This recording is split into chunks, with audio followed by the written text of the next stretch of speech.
मकराना तहसील में एक गांव है कालवा। कालू राम जी डूडी जाट के नाम पे इस गांव का नामकरण हुआ है कालवा। कालवा में एक जीवन राम जी डूडी जाट हुए थे, भगवान कृष्ण के भक्त। जीवन राम जी की काफी मन्नतों के बाद भगवान के आशीर्वाद से उनकी पत्नी रत्नी देवी की कोख से वर्ष 1615 ईस्वी में एक पुत्री का जन्म हुआ। नाम रखा कर्मा। कर्मा का लालन पालन बालिक काल से ही धार्मिक प्रवेश में हुआ। माता पिता दोनों भगवान कृष्ण के अनन्य भक्त थे। घर में ठाकुर जी की मूर्ति थी जिसमें रोज भोग लगता, भजन कीर्तन होता था। कर्मा जब 13 वर्ष की हुई तब उसके माता पिता कार्तिक पूर्णिमा स्नान के लिए समीप ही पुष्कर जी गए। कर्मा को साथ इसलिए नहीं ले गए कि घर की देखभाल, गाय भैंस को दुहना नीरना कौन करेगा। रोज प्रातः ठाकुर जी के भोग लगाने की जिम्मेदारी भी कर्मा को दी गई। अगले दिन प्रातः नन्ही कर्मा बाईसा ने ठाकुर जी को भोग लगाने हेतु खींचड़ा बनाया। बाजरे से बना मारवाड़ का एक शानदार व्यंजन, और उसमें खूब सारा गुड़ व घी डाल के ठाकुर जी के आगे भोग हेतु रखा। कर्मा बोली, लियो ठाकुर जी, आप भोग लगाओ, तब तक मैं घर रो काम करूं। कर्मा घर का काम करने लगी। वह बीच बीच में आके चेक करने लगी कि ठाकुर जी ने भोग लगाया या नहीं, लेकिन खींचड़ा जस का तस पड़ा रहा। दोपहर हो गई। कर्मा को लगा खींचड़ी में कोई कमी रह गई होगी। वह बार बार खींचड़ी में घी व गुड़ डालने लगी। दोपहर को कर्मा बाईसा ने व्याकुलता से कहा, ठाकुर जी भोग लगा लियो, नहीं तो मैं भी आज भूखी रहूंला। शाम हो गई, ठाकुर जी ने भोग नहीं लगाया।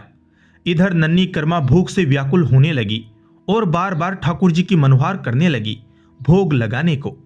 नन्ही कर्मा की अरदास सुन के ठाकुर जी की मूर्ति से साक्षात भगवान श्री कृष्ण प्रकट हुए और बोले, कर्मा ते मारे पर्दो तो करियो ही नहीं, मैं भोग क्या लगा तो। भोली कर्मा ने कहा, ओ इतनी सी बात तो थे मने तड़के ही बोल देता भगवान।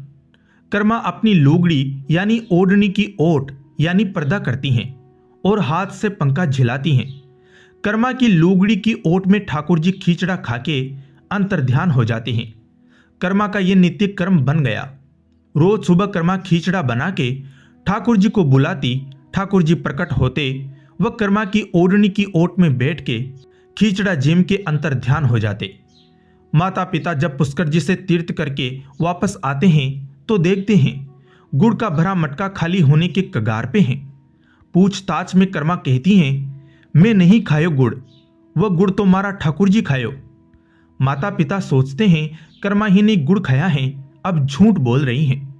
अगले दिन सुबह कर्मा फिर खींचड़ा बना के ठाकुर जी का आह्वान करती हैं तो ठाकुर जी प्रकट होके खींचड़े का भोग लगाते हैं। माता पिता यह दृश्य देखते ही अवाक रह जाते हैं। देखते ही देखते कर्मा की ख्याति संपूर्ण मारवाड़ व राजस्थान में फैल गई।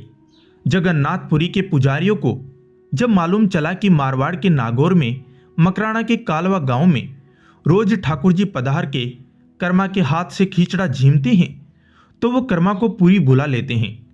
कर्मा अब जगन्नाथपुरी में खींचड़ा बना के ठाकुर जी के भोग लगाने लगी। ठाकुर जी पधारते, वह कर्मा की लुगड़ी की ओट में खींचड़ा झीम के अंतर्ध्यान हो जाते। बाद में कर्मा बाईसा का जगन्नाथपुरी में ही देहावसान हो गया। जगन्नाथपुरी में ठाकुर जी को नित्य 6 भोग लगते हैं। इसमें ठाकुर जी को तड़के प्रथम भोग कर्मा रसोई में बना खींचड़ा आज भी रोज लगता है। जगन्नाथपुरी में ठाकुर जी के मंदिर में कुल 7 मूर्तियां लगी हैं। 5 मूर्तियां ठाकुर जी के परिवार की हैं, 1 मूर्ति सुदर्शन चक्र की है, 1 मूर्ति कर्मा बाईसा की है। जगन्नाथपुरी रथ यात्रा में रथ में ठाकुर जी की मूर्ति के समीप कर्मा बाईसा की मूर्ति विद्यमान रहती हैं। बिना कर्मा बाईसा की मूर्ति रथ में रखे रथ अपनी जगह से हिलता भी नहीं है। तो दोस्तों, कैसी लगी आपको यह कहानी, कमेंट करके बताएं, लाइक करें और चैनल को सब्सक्राइब करें। जय जगन्नाथ।